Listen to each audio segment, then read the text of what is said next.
तो अब हम लोग आगे का इंटरनेशनल रिलेशन करेंगे। हम लोगों ने यहाँ तक कर लिया था विश्व प्रेस स्वतंत्रता सूचकांक तक, उसके आगे करना है। तो नेक्स्ट है विश्व सैन्य खर्च पर शिप्री की रिपोर्ट। इसमें पहली बात तो इंडिया की कौन सी रैंक है ना, फर्स्ट कौन है और कौन सा इंस्टीट्यूशन इसको रिलीज़ करता है, ये कुछ इंपॉर्टेंट न्यूज़ है। तो कौन सा इंस्टीट्यूशन रिलीज़ करता है इसको? स्वीडन स्थित Stockholm International Peace Research Institution, इसने जो है लॉन्च किया इसको। भारत जो है विगत 5 वर्षों में हथियारों का सबसे बड़ा आयातक बना है, और उसके बाद में दूसरे नंबर पर सऊदी अरेबिया, तीसरे नंबर पर है कतर। ठीक है, उसके बाद में सबसे ज़्यादा खर्च करने वाले देशों की सूची है। अमेरिका सबसे ज़्यादा खर्च करता है, नॉर्मल है, मतलब हमेशा अमेरिका सबसे आगे रहता है खर्च करने में सैन्य में। दूसरे नंबर पे चीन है, तीसरे नंबर पे रूस है। फिर देखते हैं कि इस रिपोर्ट के अनुसार भारत की जो कुल सैन्य खर्च है वो 2022 की तुलना में 2023 में बढ़ा है 4.2%। ठीक है, तो जब पुरानी रिपोर्ट होती हैं तो 2022-23 का डेटा लिया है, तो 2022 के अकॉर्डिंग 23 में 4.2% जो सैन्य खर्च है वो बढ़ा है। ठीक है, और नेक्स्ट चीज़ क्या है कि हाँ, मतलब वही चीज़ें प्रतिवर्ष जीडीपी वगैरह में दी हैं चीज़ें। ठीक है, वही चीज़ है। और अगर इंडिया में परमाणु वेपन की बात करें तो 172 है, पाकिस्तान में 170 है ना, ऐसे यूएसए वगैरह में 1000 के आसपास है। सबसे ज़्यादा रशिया में है परमाणु जो हथियार है। ठीक है, नेक्स्ट बहुत इम्पॉर्टेंट है ये भी, स्पेन अंतर्राष्ट्रीय सौर गठबंधन का 99वां और पराग्वे 100वां सदस्य बना। जैसा कि हमको पता है कि जो अंतर्राष्ट्रीय सौर गठबंधन है इंडिया में बना था, इंडिया और फ्रांस की एक बैठक में। तो इसमें कितने सदस्य हो गए थे? 98 थे। 99वां क्या बना है?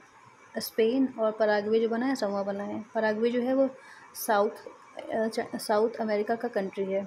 ओके, तो यही इंपॉर्टेंट डायरेक्टली पूछ सकते हैं। और ये कन्वेंशन कब आई थी? इसकी परिकल्पना जो है 2015 में पेरिस में जो हुआ था उसमें की गई थी। ठीक है, ये चीज़ हो गई।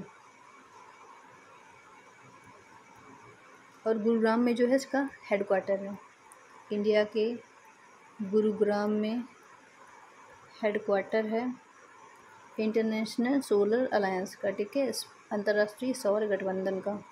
नेक्स्ट न्यूज़ क्या है? वैश्विक लोकतंत्र सूचकांक 2023। तो इसको कौन निकालता है? द इकोनॉमिक समाचार पत्र ब्रिटिश का है, और इकोनॉमिक इंटेलिजेंस ये दोनों मिलकर निकालते हैं। तो डेमोक्रेसी में बताते हैं कि मतलब कैसी स्थिति है ना।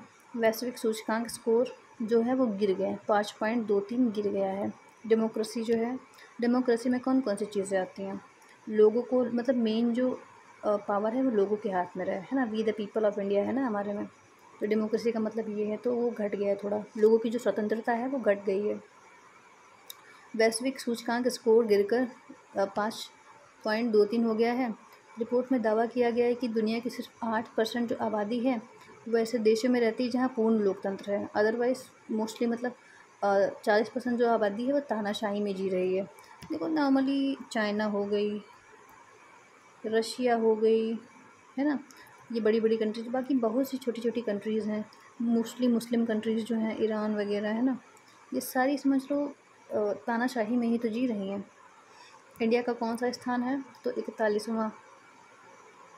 4 अंक में सुधार आया है ना, पहले उतनी अच्छी स्थिति नहीं थी, अब अच्छी स्थिति हो गई है। सीट्स में कौन कौन सी कंट्रीज़ हैं? नॉर्वे, न्यूजीलैंड, आइसलैंड, स्वीडन, यही सारी कंट्रीज़ होती हैं मोस्टली हर चीज़ में सीट्स में। कम पॉपुलेशन है, अच्छा खासा वेदर है, क्या ही प्रॉब्लम है, मस्त रहते हैं सब, है ना। तो इसमें वही चीज़ है। हाँ, ये देखो कुछ चीज़ें दी हैं कि कितने देश में पूर्ण लोकतंत्र है, तो 24 देशों में, और खामियों वाला लोकतंत्र 50 देशों में, हाइब्रिड लोकतंत्र 34 देशों में, तानाशाही लोकतंत्र 59, समझ लो 59 देशों में तानाशाही लोकतंत्र चल रहा है। पाकिस्तान हो गया, म्यांमार, बांग्लादेश, इन सब में तानाशाही तो कहेंगे, मतलब मिलिट्री शासन चल रहा है, पीएम वगैरह जो होते हैं वो कुछ कर नहीं सकते, है ना, वो चीज़ है। एक इन्फॉर्मेशन है कि 2023 में जो है लोकतंत्र देशों की संख्या में 2 की वृद्धि हुई है। पराग्वे और पापुआ न्यू गिनी जो है हाइब्रिड शासन से त्रुटिपूर्ण खामियों वाले शासन में अपग्रेड हुए हैं। फिर क्या है? पीएम की यूएई और कतर की यात्रा, बहुत इंपॉर्टेंट है ये। इसके क्वेश्चंस आ सकते हैं, है ना। तो पीएम मोदी जो हैं वो अबू धाबी गए और वहाँ पे शेख मोहम्मद बिन जायद अल नहान के बीच में उन्होंने वार्ता की। 10 समझौते किए, निवेश, विद्युत व्यापार, डिजिटल पेमेंट प्लेटफॉर्म जैसे मतलब काफ़ी चीज़ें थी इसमें, इन्होंने बस वो किया संधि वगैरह, है ना। इस समझौते में भारतीय रुपए कार्ड, जो भारतीय रुपए कार्ड है ना, और यूपीआई को स्वीकार करने के लिए को लेकर है। घरेलू डेबिट कार्ड, रुपए और यूएई के जय जवान को जोड़ने के लिए यह समझौता हुआ। तो यूएई का कौन सा है? जय जवान। जैसे हमारे यहाँ रुपए कार्ड है वैसे वहाँ पे जय जवान कार्ड है। देखो हिंदी लग रहा है नाम, जय जवान। जय जवान जय किसान हम लोग करते हैं, लाल बहादुर शास्त्री जी ने बोला था, है ना। बट ये चीज़ है, ठीक है। और क्या किया इन्होंने, भारत और यूएई के बीच में 2030 से पहले 100 अरब डॉलर यानी 8.3 लाख करोड़ रुपए पार होने की पूरी संभावना है। तो ये उतना इम्पोर्टेंट नहीं है संभावना वाली चीज़ें, है ना। भारत जो है यूएई का तीसरा सबसे बड़ा व्यापारिक भागीदार और 7वां सबसे बड़ा निवेशक है, ये इम्पोर्टेंट है। तीसरा भागीदार, 7वां निवेशक, है ना। एफडीआई वगैरह नहीं आती उसके रूप में। और जनवरी 2024 में भारत का शीर्ष गैस कंपनी गेल इंडिया लिमिटेड ने यूएई में एडियन ओएसिस के साथ मिलकर 0.5 मीट्रिक टन प्रतिवर्ष तरलीकरण प्राकृतिक गैस की आपूर्ति के लिए 10 वर्ष समझौते पर हस्ताक्षर किए। तो 10 वर्ष के लिए एलपीजी पर हस्ताक्षर किए, किसके साथ मिलकर? इंडिया लिमिटेड, है ना, गेल इंडिया लिमिटेड, ठीक है। और यहाँ पे देखो यूएई में एक मंदिर बना है, बोचासन वासी श्री अक्षय पुरुषोत्तम स्वामीनारायण BAPS बैप्स, तो उसको भी मोदी जी ने उसका अनावरण किया, समझ लो। अब बोचासन श्री अक्षर पुरुषोत्तम स्वामीनारायण मंदिर के बारे में देखो।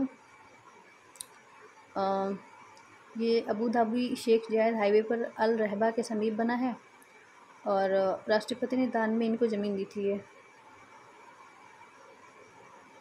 इस मंदिर की कीमत जो है 700 करोड़ है। 700 करोड़ बहुत ज़्यादा है, मतलब उतना ज़्यादा भी नहीं है बट हम लोगों के लिए ज़्यादा है। इसमें क्या है, भगवान राम, भगवान शिव, भगवान जगन्नाथ, भगवान कृष्ण, भगवान स्वामीनारायण, तिरुपति बालाजी, अयप्पा, इन सब की मूर्तियाँ हैं इसमें, ठीक है। मंदिर में 2 केंद्रीय गुंबद हैं, दोनों शांति और सद्भावना पर आधारित हैं। तो शांति सद्भावना पर आधारित हैं दोनों गुंबद, 2 गुंबद हैं मंदिर में, ठीक है। और मंदिर के दोनों किनारों पर गंगा और यमुना का पवित्र जल बहता है। ये बड़े बड़े कंटेनरों में भर के लाया गया था, है ना। भारत से जल ले जाया गया है, गंगा और यमुना का 2 तरफ जो है इनको डाला गया है। मंदिर निर्माण में किसी भी धातु का उपयोग नहीं किया गया है। नींव भरने के लिए किसका प्रयोग किया गया है? उड़न राख यानी फ्लाई ऐश जो होती है उसका प्रयोग किया गया है, किसी भी धातु का प्रयोग नहीं किया गया, ठीक। कितने फुट की है ये? 108 फीट की है ये मंदिर, ठीक है। विविध जो संस्कृतियाँ हैं उन सबको मिलाने का काम किया इन्होंने, क्योंकि इसमें महाभारत, रामायण की 15 कहानी के अलावा माया, एज़टेक, मिस्र, अरबी, यूरोपियन, चीन और अफ्रीकी सभ्यताओं की कहानियों को भी दर्शाया गया है। मतलब मिक्स जो संस्कृतियाँ सबकी हैं उन सबको मिक्स करने का काम किया है इसने, ठीक है। नेक्स्ट, कतर यात्रा बहुत इम्पॉर्टेंट है। क्यों? क्योंकि हमारे यहाँ के जो 8 नौसेना कर्मी थे उनको फांसी की सज़ा सुना दी गई थी, तो उनके बारे में भी बात की थी मोदी ने, है ना। उनकी फांसी की सज़ा रुक गई। और क्या है कतर के बारे में? कतर भारत का सबसे बड़ा LNG और LPG, LNG liquid natural gas और LPG इसका क्या है, आपूर्ति करता है। साथ ही भारत से अनाज, तांबा, लोहा, स्टील, मसाले सब मंगाता है कतर, ठीक है। भारत की पूरी दुनिया से तरल प्राकृतिक गैस LNG का जितना भी आयात करता है उसका 48% केवल कतर से करता है। संयुक्त राज्य अमीरात के राष्ट्रपति शेख मोहम्मद बिन राशिद अल मखतूम जो हैं PM नरेंद्र मोदी के साथ भेंट की और माई स्टोरी, बहुत इंपॉर्टेंट है, माई स्टोरी नाम की जो उनकी ऑटोग्राफी है उसको मोदी को दिया। तो जो UAE के राष्ट्रपति हैं उन्होंने मोदी को माई स्टोरी करके एक बुक थी उनकी अपनी बायोग्राफी वो सौंपी, ठीक है। तो माई स्टोरी किसकी बुक है? तो UAE के राष्ट्रपति उनकी बुक है, ठीक है, शेख मोहम्मद बिन राशिद अल मखतूम।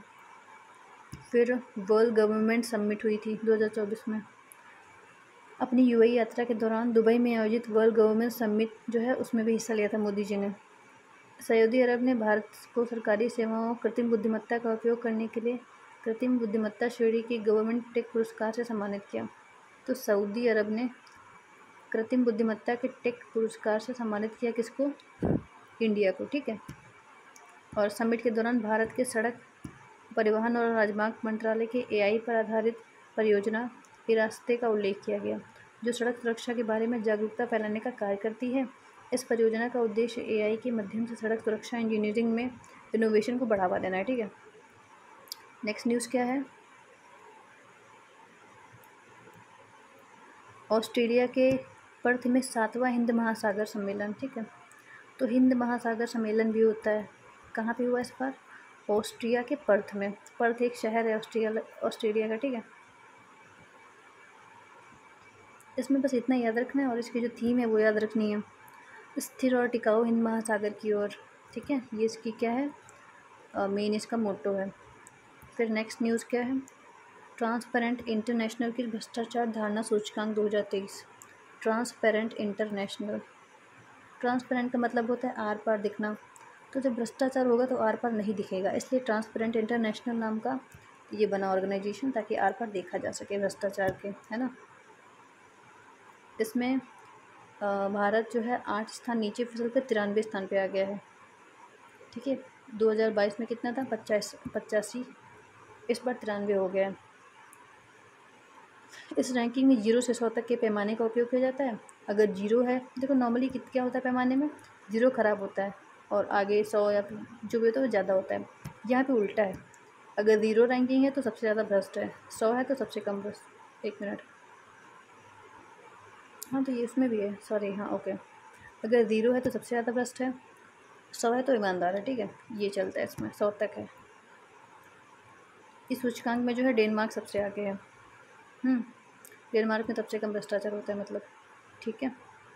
इतनी चीज़ इंपॉर्टेंट है इसमें है। और सर्वाधिक भ्रष्ट अगर देशों की बात करें तो उत्तर कोरिया, म्यांमार, अफगानिस्तान, ये सब हैं, ठीक है। फिर देखते हैं टॉम ट्रैफिक इंडेक्स के बारे में। तो लंदन जो है फर्स्ट आया है ट्रैफिक इंडेक्स में, और हमारा जो बेंगलुरु है वो इंडिया का फर्स्ट है, और मुंबई पुणे इसने भी स्थान प्राप्त किया है इस रैंकिंग में, ठीक है। लंदन मतलब ये दिया कि कितनी ज़्यादा टाइम लगता है एक कुछ दूरी 10 किलोमीटर की दूरी जाने में, है ना। लंदन 37 मिनट 20 सेकंड लगता है, ऐसे मतलब जितना कम कम कम होता चला गया उस हिसाब से इसमें दिया है। ये भी बहुत इंपॉर्टेंट इन्फॉर्मेशन है। 19वां गुट निरपेक्ष आंदोलन शिखर सम्मेलन हुआ है, ये कहाँ पे हुआ? ये बहुत इंपॉर्टेंट है। कौन सा है? 19वां है। युगांडा की जो राजधानी है कंपाला, उसमें हुआ है ये। इसका मोटो क्या है? साझा वैश्विक समृद्धि के लिए सहयोग को गहरा करना। युगांडा ने 2024 से 2027 की अवधि के लिए अजरबैजान से गुट निरपेक्ष आंदोलन की अध्यक्षता ग्रहण की। तो 2024 से 2027 तक कौन रहेगा? युगांडा रहेगा, ठीक है। युगांडा के राष्ट्रपति यूवेई मुसेवेनी है, ठीक है। 18वां नाम शिखर सम्मेलन 2019 में बाकू अजरबैजान में आयोजित किया गया था। 2019 से 2023 तक, 2023 से 27 तक किसके पास है? युगांडा के पास, ठीक है। ये चीज़ है। कंपाला घोषणा पत्र आया, इंडिया से किसने इसको ज्वाइन किया था? तो जयशंकर, हमारे विदेश मंत्री जो हैं उन्होंने इसको ज्वाइन किया, ठीक है। नेक्स्ट इन्फॉर्मेशन है, कार्बो वर्डे ने WHO द्वारा मलेरिया मुक्त प्रमाणन प्राप्त किया। तो कार्बो वर्डे एक कंट्री है, इसने प्राप्त किया है मलेरिया मुक्त का प्रमाणन। ये कहाँ की कंट्री है? अफ्रीकन कॉन्टिनेंट की कंट्री है, और ये 3rd कंट्री बनी है। मॉरिशस, अल्जीरिया जो है पहले से ही मलेरिया मुक्त प्रमाणन प्राप्त कर चुके हैं, ठीक है, WHO के द्वारा। और दक्षिण पूर्व एशियाई में देखें तो मालदीव जो है और श्रीलंका है। मालदीव ने 2015 में, श्रीलंका ने 2016 में मलेरिया मुक्त का स्टेटस प्राप्त कर लिया WHO द्वारा, ठीक है। WHO द्वारा किसी देश को मलेरिया मुक्त प्रमाणन तब दिया जाता है जब वहाँ कम से कम 3 वर्षों तक समूचे देश में मलेरिया संचरण की रोकथाम में अच्छा प्रदर्शन किया गया हो, ठीक है। नेक्स्ट जो है लास्ट न्यूज़ है इंटरनेशनल रिलेशन की। ब्रिक्स समूह 10 देशों का संगठन, ये बहुत इंपॉर्टेंट न्यूज़ है, ये आ सकती है पक्के, मतलब चांसेस लग रहे हैं मुझे तो 99% चांसेस ये क्वेश्चन आएगा, ठीक है। 99% चांस है इसके। देखो कितनी कंट्रीज़ हैं, हम लोगों ने याद तो है ही। ब्रिक्स लिखो पहले। Brazil, Russia, India, China, Saudi Arabia बाद में जोड़ा गया। ये कितनी है? 1 2 3 4 5, 5 हैं। 4 और जोड़ी गई हैं, सॉरी 5 और जोड़ी गई हैं तो 10 हो जाएंगी, है ना। तो कौन कौन सी? मिस्र है, इथियोपिया, ईरान, सऊदी अरेबिया, संयुक्त राज्य अमीरात, ठीक है। यूएई है, इजिप्ट है जिसको मिस्र कहते हैं, है ना। ईरान है और यूएई हो गया ना। सऊदी अरेबिया है, इथियोपिया है, ठीक है। कितनी कंट्रीज़ ने जोड़ा है। इसका वाक्य क्या है? आदर्श वाक्य, समान वैश्विक विकास और सुरक्षा के लिए बहुपक्षवाद को मजबूत करना, ये इसका मेन वाक्य है। तो दोबारा से थोड़ा सा देख लेते हैं एक बार फिर से रिवीजन के तौर पे। ब्रिक्स समूह ने 5 और कंट्रीज़ का गठन किया है। नाम क्या है? मिस्र हो गया, ईरान हो गया, सऊदी अरेबिया हो गया, इथियोपिया हो गया और यूएई हो गया, ठीक है। और कार्बो वर्डे ने WHO द्वारा मलेरिया मुक्त का प्रमाणन प्राप्त किया है। और दूसरे कौन कौन से कंट्रीज़ हैं अफ्रीका के?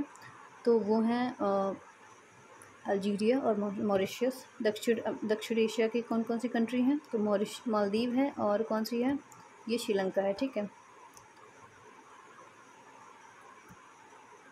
19वां गुटनिरपेक्ष आंदोलन कहाँ पे हुआ है? कंपाला, युगांडा की कैपिटल में।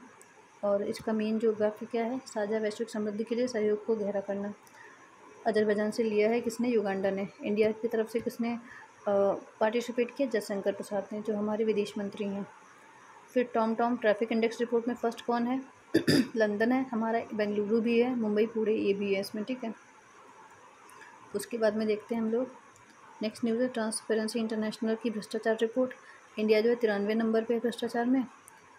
और ये 1 से 100 तक पैमाने होते हैं। 0 का मतलब सबसे कम। डेनमार्क जो है फर्स्ट नंबर पे है, सबसे अच्छा यहाँ पे है। और उत्तर कोरिया में हमारी सब बहुत ख़राब नंबर पे हैं। फिर है ऑस्ट्रेलिया में पर्थ में 7वां महासागर सम्मेलन हुआ है। तो स्थिर और टिकाऊ हिंद महासागर की ओर जो है इसका मेन लक्ष्य है, ओके। उसके बाद में प्रधानमंत्री मोदी जो है यूएई और कतर की यात्रा की। तो इन्होंने मतलब जो 50 वार्षिक अक्षर पुरुषोत्तम स्वामीनारायण संस्था है उसका उद्घाटन किया। उसमें काफ़ी ज़्यादा कल्चरल चीज़ें हैं, है ना, पूरे देश विदेश की।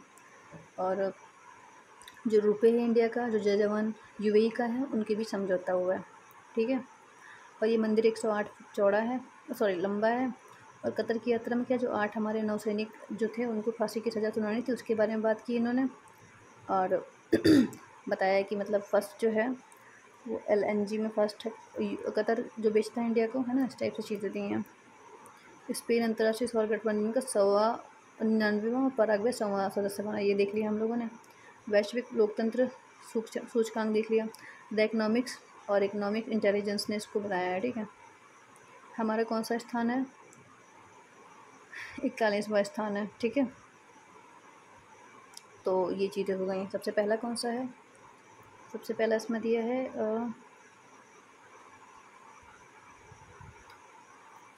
नॉर्वे, ठीक है। नॉर्वे सबसे पहला है। सिपरी का देख लिया हम लोगों ने। सबसे ज़्यादा परमाणु बम कहाँ पे हैं? और रशिया में, फिर हैं USA, फिर हैं चाइना, ठीक है। ऐसे करके चीज़ें दी हैं।